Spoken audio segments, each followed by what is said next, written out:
Good morning, ladies and gentlemen. I'm meadsy69. Welcome back to the channel. Today we have Oasis Palms. Oasis Palms, how to play Oasis Palms. Now, this map is a very, very old map, and it used to be known for being good for TDs.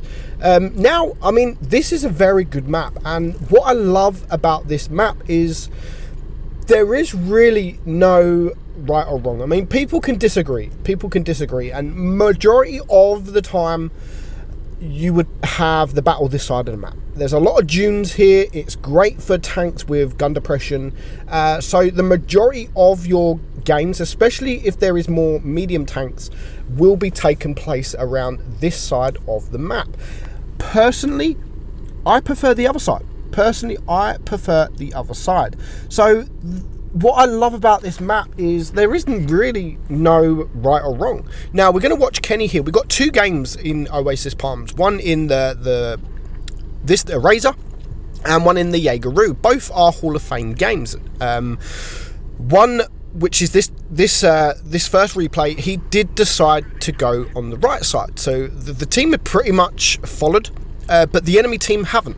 So instead of running into all the enemy tanks, they're just going to sit back and they're still going to use the dunes as cover. And that's what I've said. If you've got tank with a lovely turret and good gun depression, then probably the right side, the dunes, where the dunes are, the desert as people call it, is probably the better side of the map. But honestly, I prefer the other side. I do prefer going left. Again, there is still some dunes. There is still some hills that you can use for cover. And of course, you've got the town here for cover as well. So either side, it doesn't really, there is no right or wrong. And what I hate about Blitz, what I absolutely hate about Blitz and the Blitz community, the majority of the community are absolutely amazing people. But you do get the occasional person that comes in a map like this and says, right, okay, you have every right to ask your team to go a certain way. If they follow, they follow. If they don't, then that's where you need to adjust. At the start of this game, Kenny said, right, his team did go with him. His team went with him, but unfortunately the enemy team decided to all go the other way, which actually works out in the green team's favor. So just because someone says go right, a lot of people in the Blitz community now, how many times have you had it where a player said go right, everyone else has gone left, but that one player decides, you know what, I said right, I'm going to stick to my guns and I'm going to go right on my own. I'm going to get rushed by 7 tanks and then I'm going to blame the team. It happens an awful lot. It happens all the time, so often. And that's what you shouldn't do. I mean, I've got out of the habit of talking in game. I leave it up to my team. I decide. I mean, I don't care in any map. Excuse me. I don't care in any map if I have to go left or if I have to go right. There's always positions for your tanks, whatever way you go. And that's what a lot of people don't take into account. Like, just because there's dunes on the right side, you've got a tank with gun depression, you've got a tank with turret, doesn't mean you have to go that way. If your team doesn't go that way, then don't go that way. Simple. Go with your team, find another position. There's not just one position for your tank. There will be other positions for your tank to get in to use your strengths of the tank. And that's what I absolutely loved about this game. Kenny, he didn't rush in. I mean, he said go right. His team sort of did.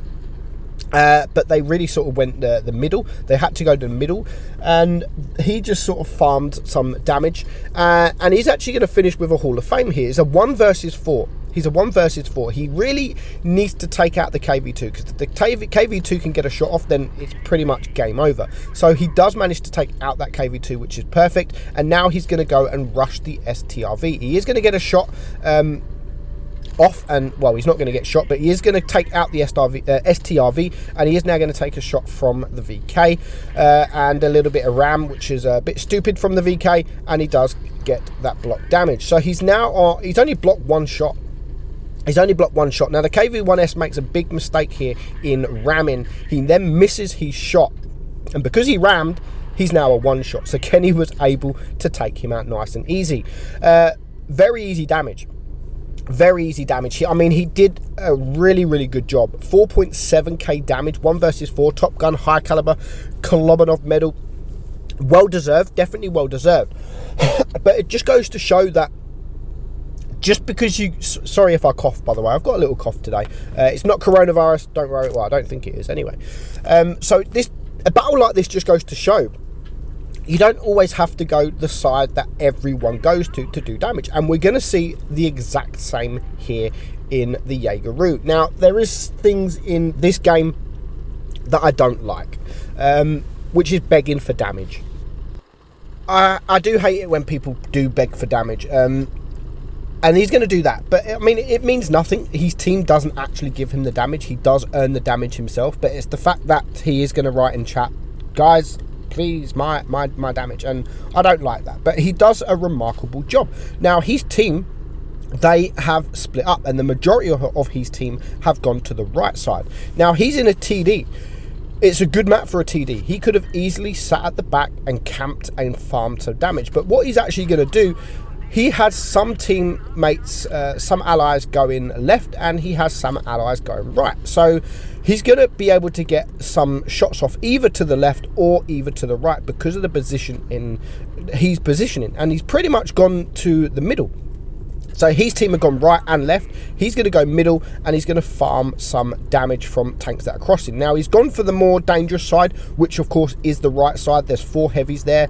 There is a medium tank there as well. And so far, he's had a couple of shots, and he's got 2.2k damage, and he's going to get a nice shot there into the T57 heavy, bringing him now down to a one-shot. Now, there's still quite a lot of hit points to get through, and now he's going to start making that little push just to put pressure on these team that are here. Now, he's got a high roll loaded. He has the ISA. I'm looking and thinking, go on, please, Amarak. It doesn't happen, but he does get 1,000 max roll into that guy, bringing him now down to 620 hit points. Now, you can see him wiggling. He turns his tracks literally just at the right time there, and he manages to get the bounce, and he is going to be able to take the guy, the ISA, out. Now, he's on 4.5k damage, and this is what I don't like. There is still 6 teammates of his and 4 enemies, and this is where he's going to start asking for damage already. He's only on 4.5k damage, and this is where he starts asking for damage. Okay, maybe you can ask your team, if you've got like 7 or 8k damage, you can say, look guys, can I maybe have a shot? If this will be my highest ever damage if you let me have one more shot. But to get asking for damage when you're only on 4.5k damage, I don't really like that. But the team, I mean, his team doesn't react. They could have easily told him to F off, earn your own damage. And this is where we're going. Please, 2 more shots and I'll have 7k. Now, I'm guessing, I could be wrong, that he might not have ever got 7k before. If he's asking for the 7k, I could be completely wrong. So he does manage to take out the Kranwagen, and it now is a 5 versus 3. He's on 6.3k damage, and this is where he's saying, no guys, don't shoot, please, it's mine, I want the shot. If I can get this shot off, I'm on 7k damage, and he does manage to get the shot off. So there is looking back, there was actually no need to ask for the damage because they weren't giving it to him. The reds come in front of his gun anyway. So it does make him look kind of a little bit silly in asking for all this damage. And he's been asking for it for quite some time. Earn it yourself. Earn the damage yourself. It's much better because when you show a replay like this, guaranteed the comment section are going to be a bit ragey that he's begged for damage. But luckily in this replay, the team doesn't actually give him the damage. He does ask, but he does still earn the damage himself. So he's on 7k damage now. I know that he's going to want this shot in on the waffle. He's got the HE loaded. If he can get a shot off, if he's never hit 8k before, he's probably shaking right now thinking, come on, no waffle. And he actually gets the fire, and that puts him on 8.3k damage.